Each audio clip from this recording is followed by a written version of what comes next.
Hello. And welcome back to The BBC, which is the Basement Book Club, where we are reading Outlander by Diana G. Yeah. And today we are discussing chapters 17 through 24.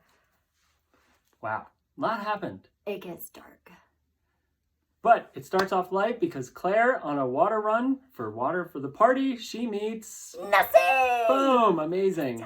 The real protagonist of this book. True. Yeah. Then she heads back to the party. The party's like, hey, Claire, you need to learn how to fight. So, yeah. boom. Jamie like had given her a dirk, I think, in the earlier chapters or whatever, a small thing, and told her to hide it. So they're like, cool, we're going to teach you how to use that. They do Day of Fighting, and she has it hidden in her clothes somewhere. And very good she did, because on a sexy time run between Claire and Jamie, they are approached by two English deserters who then try and rape Claire and have Jamie at gunpoint. Or, you know. Yeah. One of them has him at gunpoint. One of them is trying to rape Claire. The one on top of Claire is defeated by a stab from her. Boom. Yeah, she kills him. So Very that good. happens. After that, Claire and Jamie run into Jamie's old friend Monroe, who's a licensed beggar, and he goes around to all the towns and is allowed to beg in various towns, and he gets all the gossip. Yes, gets all the gossip, and he finds out and then subsequently tells Jamie that there's this other English deserter named Horrocks who has information that will clear Jamie's name because he's a criminal and he's not allowed his birthright of Lady Brock, the... Oh, Lallybrook. Lollybrook. But, you're talking about Jamie. Yeah. He's a man on the run, and he's trying to clear his name. Horrocks might be able to do it. So they sets set up a meeting. They go back en route to the meeting, Jamie was like, you're not coming, Claire. You're staying in the woods. I'm going to tie your horse up. Don't move or I will beat you.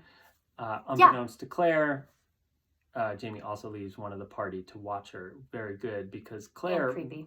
Oh, yeah, super creepy. But Claire's like, wait, I know where I am. I'm all alone for the first time since I've, fallen through the stones. Those screaming ones. stones. And she's like not far from the stone. So she's like, I'm gonna make it. So she leaves the place and she's hopping some rocks and falls into a creek, drowns. Starting to drown. She doesn't drown. Yeah. That's a different story. Yeah. She Nessie starts to drown. Her, obviously. Nessie! Starts to drown. Then she's shooting, trying to, propel herself back up out of the water. Hand comes in, grabs her out. Do you know who it is? Who? Rapey Randall's minion, who takes her back to Fort William to Rapey Randall, who tries to. His namesake that we've given him would suggest he tries to rape her. So, before that happens, thankfully, Jamie is informed by the party left behind to watch Claire. Creeper. And Jamie, on his way in, first of all, Jamie knows Fort Williams because Jamie was held captive here and flogged. And we're going to get to that in a second. But on his way in to rescue Claire, a guard shoots at Jamie, misses. Jamie picks up the gun, goes straight to the tower where he knows Rapey Randall offices, and where Claire is. In the window, he, sees Rapey Randall trying to aims his gun at Randall, and Randall's like, you should throw down that gun because he now has Claire by the throat with a knife. So he throws down the gun. Randall picks up the gun, aims it. He charges it. Yeah, and since he knows it's empty, Jamie runs, charges, punches him in the face, knocks him out, or whatever, makes him incapacitated, grabs Claire, whistles to Rupert, one of their trusty clan, they're part of the party. Part of the traveling party, Rupert. Yeah, Rupert. He is waiting with horses for them. They jump down on the horses, travel away. They end up at an inn in some nearby town, and McDukes has paid off the owner so that he doesn't tell the English that, they're there and they're there with this outlaw. Then S&M.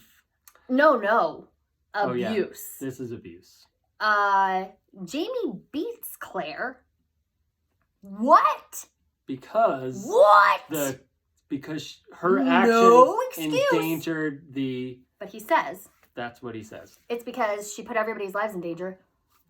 Don't care. You don't beat people, Jamie. Ugh. Unacceptable. After realizing it's so this is obviously terrible.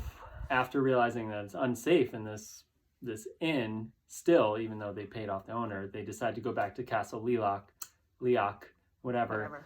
And upon arriving there, Jamie's like, "Oh, by the way, Colm, nice to see you. Now I'm married. Now I get my share of the rents because he's part of the whatever family." And also there at the end. Oh! That's how I feel about this. There's some Claire moments where Claire's like, wait, so do you like me or do you like the low hair 16-year-old girl that you're... Also, that's weird. I know. Ugh. But then then it gets weirder. With abuse. More abuse. Jamie saying he wants to be Claire's master. I don't know what's going on here, Doug. I know what's going on. It went from like a little like Bambi romance, like little Twitter-pated, we're hanging out in the woods, frolicking, and I mean like X-rated though, to like Big Little Lies, like Perry and Celeste. This is violent. It is abusive. It is toxic. Get out of this relationship. Girl, I will distract them all and you run to Nessie. Go find Nessie. Nessie will take you to the stones. Get back to Frank. I mean... You know what you have with Frank. We don't know that much about him, though. I mean, who knows about him? Rapey Randall's great grandson? Yeah, something like that. But anyway, also, something else we didn't touch on. We find out that Rapey Randall had propositioned Jamie when Jamie was there. Basically, he was like, you get flogged, or if you don't want to get flogged. Flogged within an inch of your life. Yeah. I will probably kill you with this flogging. Or your other option is to become my sex slave? No.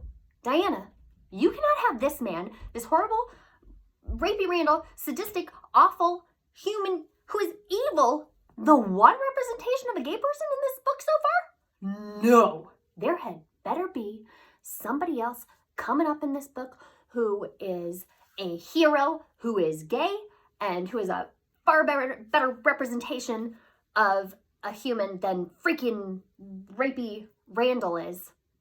I do not like that he is the one representation of a gay person in this book. It makes me angry. In my fan fiction, I don't know if it would be fan though, because I'm kind of a troll. In my troll fiction, Troan, because I'm reading it. Fiction, Nessie and Claire fall in love. It's interspecies, but it's fan fiction, so it's okay. And then they ride off together.